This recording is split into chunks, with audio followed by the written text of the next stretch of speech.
할렐루야. 9월의 마지막 주일 아침, 찬양 받으시기에 합당하신 하나님, 우리 아버지께 전심으로 찬양과 경배를 드립니다. 부족하고 연약할 뿐만 아니라 허물이 많고 상처투성이인 우리들을 용납하시고 붙들어 주시며 일으켜 세워주시는 우리 주님 예수 그리스도께 온 마음을 다하여 감사의 찬양을 드립니다. 할렐루야. 지난 주간 포항에서 열린 우리 교단 총회에 총대로 참석하고 돌아왔습니다. 이번 총회에서 결정된 일들로 인해 세상이 소란스럽고 교회는 부끄럽고 총대들은 많은 어려움을 겪고 있습니다. 성도 여러분들께도 죄송한 마음을 금할 수가 없습니다.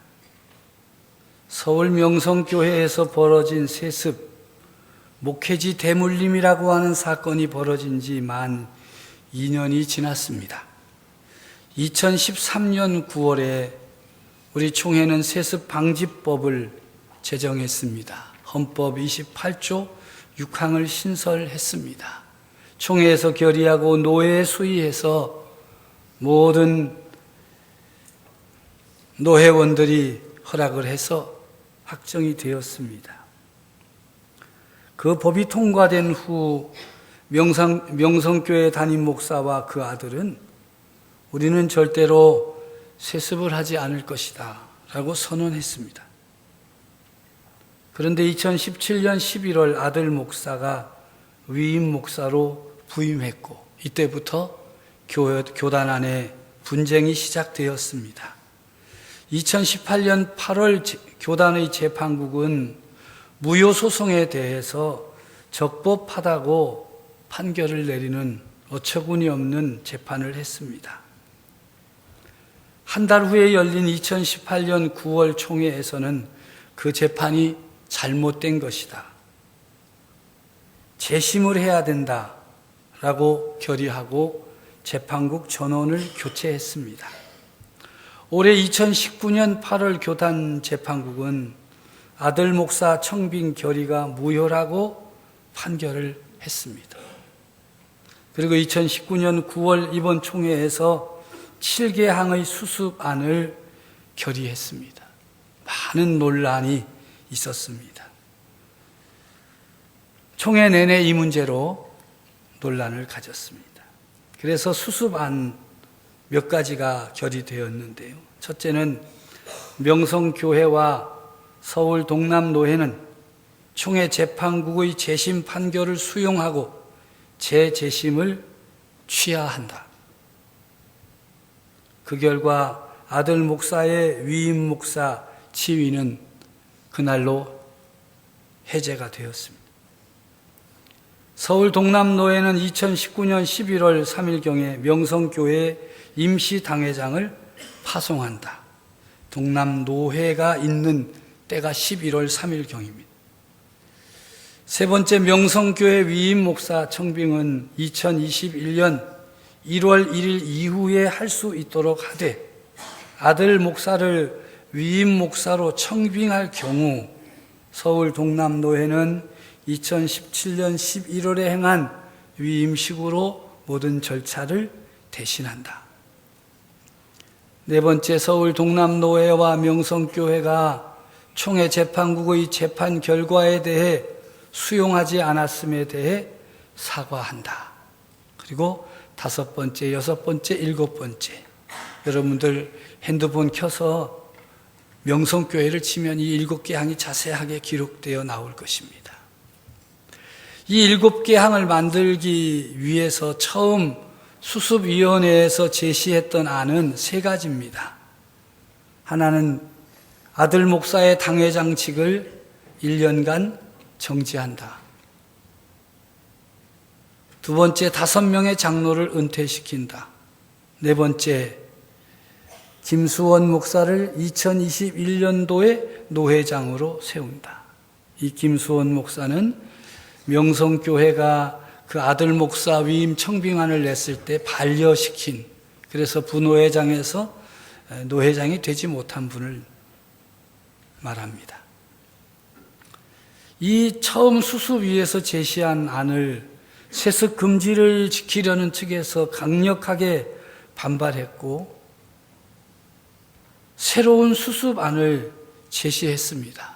그러자 또 명성 측, 세습 허락 측에서 거부함으로 결렬되고 파행되었습니다. 밤새도록, 참 밤이 맞도록 양측에서 논의하고 협의를 마치고 총회 마지막 날 아침 다시 논의를 시작하여서 7개항의 최종 수습안에 사인하고 총회가 결의했습니다. 총회 결의 후에 엄청난 비난이 쏟아졌습니다.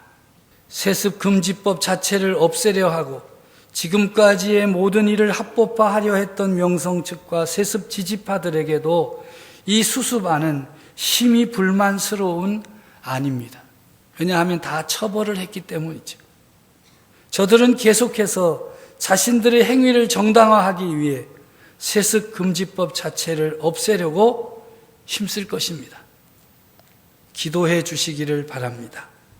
명성교회와 이 땅에 세워진 교회가 주님이 원하시는 방향으로 나아갈 수 있도록 감히 여러분들에게 기도를 부탁드립니다.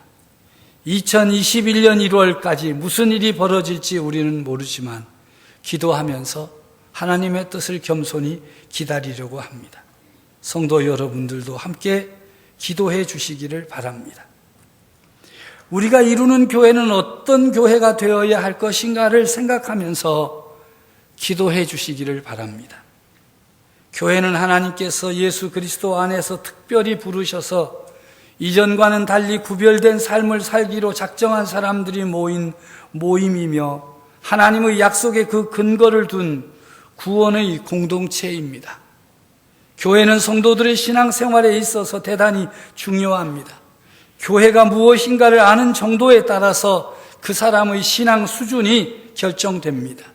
왜냐하면 교회를 제대로 알지 못할 때에 자신의 사명을 알 수가 없습니다. 사명이 무엇인지 모르는 사람은 그 사명 감당할 수가 없기 때문입니다. 무지한 사람, 자기는 열심히 사명을 감당하며 산다고 하는데 오히려 문제를 일으키는 경우가 많습니다. 또한 지금까지 가지고 있던 교회의 편견에서 벗어나야 하겠습니다. 교인들마다 교회관이 제대로 확립되지 못한 것은 그들의 경험에서 생겨난 것입니다. 신앙생활을 하면서 겪었던 교회에 대한 편견이 벽이 되어서 그들을 가두어 놓고 있습니다. 죄인들이 이룬 이 신앙 공동체인 이 땅의 교회는 완전하거나 완벽할 수가 없습니다. 그럼에도 불구하고 베푸시는 만극하신 하나님의 은혜와 사랑 때문에 오늘의 교회가 유지되고 성장해 온 것입니다. 온전치 못한 교회에서 생활하다가 상처를 입는 이들이 늘어나고 있습니다. 그로 인해 많은 사람들이 교회는 이래야 한다는 고정관념을 갖고 있습니다. 또한 교회 생활을 통해서 입었던 상처 때문에 더 이상 교회 생활에 깊이 들어서려 하지를 않습니다. 벽을 쌓아놓고 믿음의 생활을 합니다. 안전한가, 부담스럽지 않은가, 상처가 되지 않는가 살피느라 많은 시간을 허비합니다. 조금 다가가면 얼른 벽 뒤로 숨어버려서 함께 믿음의 열매를 거둘 수가 없습니다. 믿음의 대를 풍성하게 이어갈 수가 없습니다. 이제 우리는 그 벽을 무너뜨려야 합니다. 그 벽을 무너뜨리고 나와서 신앙 공동체 안에 참여하여야 할 것입니다. 함께 하나님의 나라를 이루어가고 하나님께서 교회를 통하여 주시는 풍성한 은혜를 누려야 할 것입니다.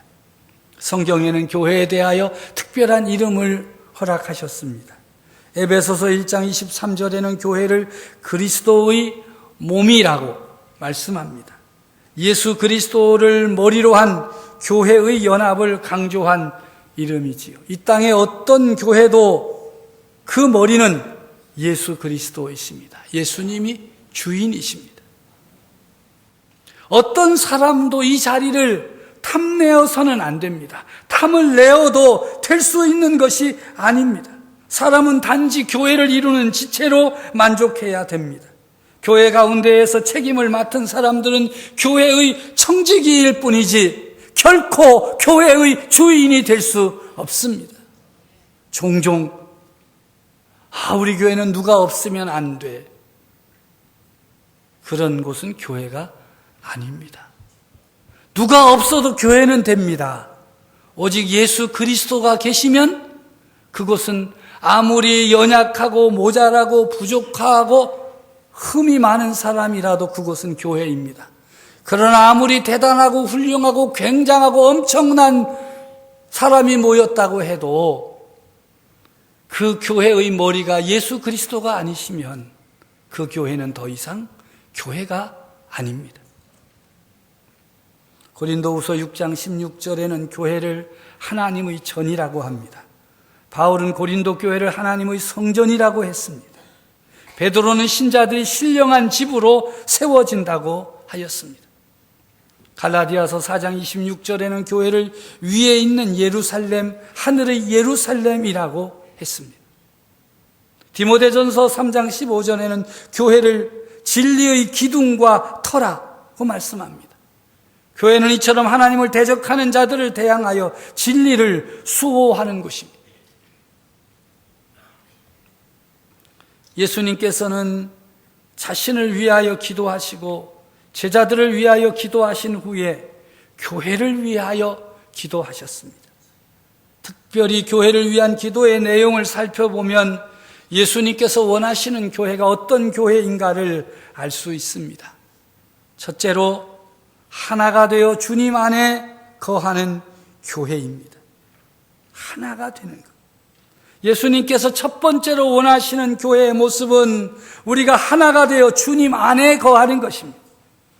아무리 교회가 크고 훌륭하여도 하나 되지 못한 채 분열된 교회는 예수님이 원하시는 교회의 모습은 결코 아닙니다.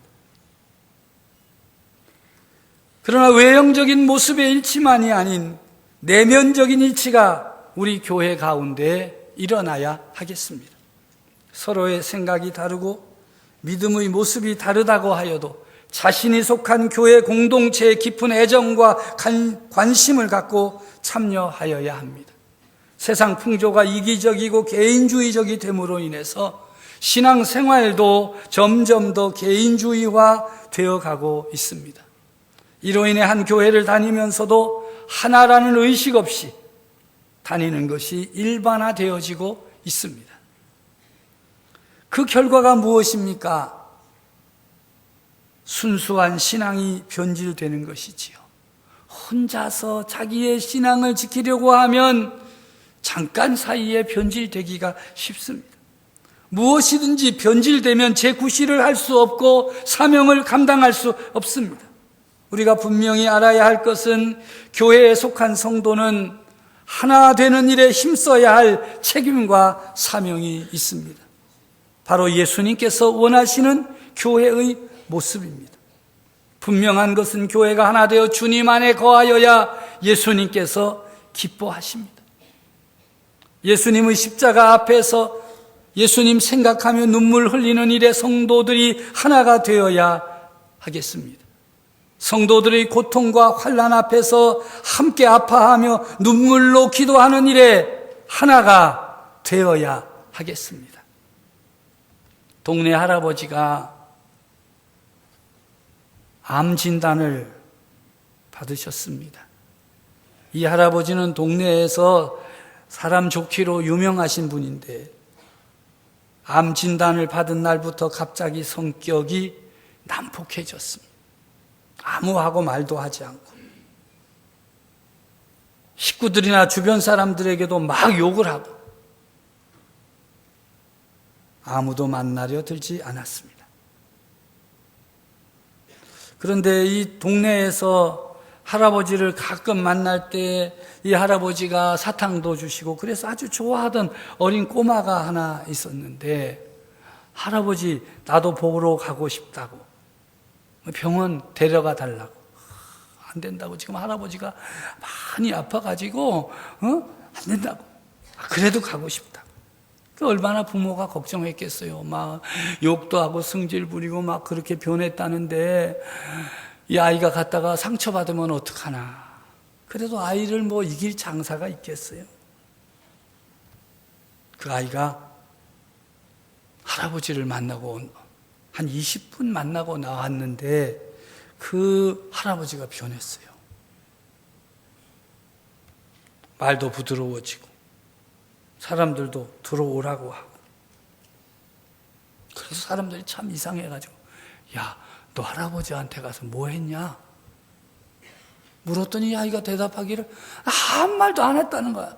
네가 무슨 말을 했으니까 그 할아버지가 저렇게 변한 거 아니냐. 그랬더니 아무것도 안 하고 할아버지가 누워있고 막 주사 맞고 이렇게 매달려 있는 거 보고 너무 슬퍼서 울었다고. 그래서 자기가 우니까 할아버지도 울고 자기도 울고 20분 동안 울다가 나왔다. 할아버지의 아픔을 자신의 아픔으로 느끼면서 함께 울었더니 더불어 껴안고 울던 그 눈물을 통해서 할아버지의 아픔이 치유된 것입니다. 암이 치유된 것이 아니라 그 마음이 치유된 것입니다. 이 아이조차도 나를 안타까워하고 눈물로 우는데 나는 뭘 하고 있나? 우리가 아픔을 함께 느끼면, 그래서 함께 울면 치유의 능력이 나타나고 하나가 되는 것입니다. 우리의 고통, 우리의 오해받음, 우리의 배신당함, 우리의 아픔과 눈물, 우리 죄악의 치욕과 부끄러움 아시고 이해하시는 예수님은 십자가를 지셨습니다. 우리를 향하여 우셨습니다. 그리고 우리와 하나 되셨습니다. 눈물이 없으면 하나 되기 어렵습니다. 예수님이 원하시는 교회는 서로를 위하여 우는 성도들로 인하여 하나 되는 아름다운 교회입니다. 새벽마다 연약한 성도들을 위하여 눈물로 기도하고 호소하는 성도들 때문에 우리 교회가 하나 되고 있는 것입니다. 누가 울 수 있습니까? 사랑하는 사람만이 위하여 울 수 있습니다. 오늘 본문 26절의 말씀에 보면 내가 아버지의 이름을 그들에게 알게 하였고 또 알게 하리니 이는 나를 사랑하신 사랑이 그들 안에 있고 나도 그들 안에 있게 하려 함이니이다 말씀하십니다. 하나님의 사랑이 함께하는 교회, 함께 울고 함께 사랑을 나누는 교회가 하나 되는 놀라운 은혜를 체험하게 되는 것입니다. 두 번째로 예수님이 원하시는 교회는 그리스도의 복음을 증거하는 교회입니다. 오늘 본문 아버지께서 나를 세상에 보내신 것 같이 나도 저희를 세상에 보낸다. 예수님께서 원하시는 교회의 모습은 복음을 증거하는 교회가 되는 것입니다. 어느 교회나 복음을 전하는 일을 강조하지 않겠습니까? 그럼에도 불구하고 복음 전파로 인한 열매가 점점 줄어들고 있습니다. 물론 시대가 완악하고 죄악으로 뒤덮인 세상이 된 까닭이기도 하지만 오늘의 교회가 복음을 전하는 일에 생명을 걸지 않기 때문입니다. 예수님은 우리를 위해 생명을 걸고 하나님 아버지의 일을 감당하셨습니다. 그로 인해 죄인들을 향한 하나님 아버지의 놀라운 구원의 역사가 시작된 것입니다. 체면 때문에, 성격 때문에, 시간 때문에, 자신에게 미칠 영향 때문에 우리는 생명을 걸고 복음을 증거해야 한다 하면서도 외면하고 피해가는 것입니다. 교회들도 마찬가지입니다. 성도들이 참여하지 않는다고, 효과가 없다고, 시대가 변했다고 하면서 교회를 교회되게 하는 복음 증거에 생명을 걸지 않습니다. 분명히 말씀드리거니와 예수님이 원하시는 교회를 원하는 성도들은 그리스도 십자가 복음을 증거하는 일에 생명을 걸어야 합니다. 그래야 예수님이 원하시는 교회가 될 수 있습니다. 마지막으로 살아계신 하나님을 알고 하나님의 살아계심을 나타내는 교회가 되어야 예수님이 원하시는 교회입니다. 예수님이 원하시는 교회는 살아계신 하나님을 분명히 알아야 하고 믿어야 하고 드러내야 합니다. 살아계신 하나님을 분명히 아는 교회는 어떤 교회입니까? 하나님께서 우리를 구원하시려고 예수님 보내주시고 예수님을 사랑하셨다는 사실을 알고 믿는 교회입니다. 그리고 그러한 사랑으로 우리를 사랑하신다는 사실을 알고 믿는 교회입니다. 또한 아버지 하나님과 아들 예수 그리스도가 하나임을 알고 믿는 교회입니다. 이런 하나됨을 통하여 우리를 하나되게 하신다는 사실을 알고 믿는 교회입니다. 그러면 하나님의 살아계심을 나타내는 교회는 어떤 교회입니까? 하나님의 능력과 권능과 영광을 세상에 보여주는 교회를 말합니다. 기적을 보여주는 교회입니다. 하나가 될 수 없는 사람들이 모여 하나 되는 기적을 보여주는 교회. 그리스도인이 될 수 없는 사람들이 그리스도인이 되는 놀라운 기적을 보여주는 교회. 고칠 수 없는 질병을 고침받는 기적을 보여주는 교회입니다. 이러한 기적은 오늘 우리 가운데 계속하여 일어나고 있습니다. 우리는 그 놀라운 기적의 사실들을 증거해야 합니다.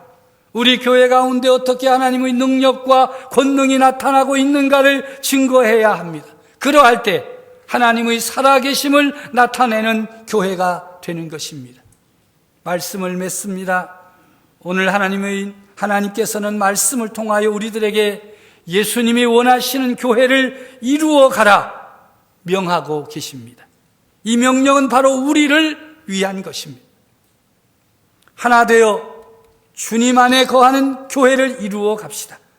생명을 걸고 그리스도의 십자가 복음을 증거하는 교회를 이루어 갑시다. 살아계신 하나님을 분명히 알고 하나님의 살아계심을 드러내는 교회를 이루어 갑시다. 이 일에 동참하고 헌신하는 성도들이 되어서 예수님이 원하시고 예수님이 기뻐하시는 교회, 그 교회의 지체가 되어지기를 우리 주님의 이름으로 축복합니다. 하나님 아버지, 이 시간 하나님의 말씀을 선포했습니다. 예수님께서 원하시는 교회, 그 교회를 이루어가는 성도들이 되게 하여 주옵소서. 말씀을 듣고 외면하고 뒤로 물러서고 피하며 주님을 떠나는 우리의 삶을 주님 불쌍히 여겨 주시옵소서. 말씀하실 때 아멘으로 응답하고 그 응답한 말씀을 붙들고 쓰러질지라도 또다시 일어나서 그 말씀을 따라 나아감으로 우리 교회가 예수님이 원하시는 교회, 예수님이 기뻐하시는 교회, 예수님의 능력과 살아계심을 증거하는 우리 교회가 되게 하시고 우리 성도들이 되게 하여 주시옵소서. 예수님의 이름으로 기도하옵나이다. 아멘.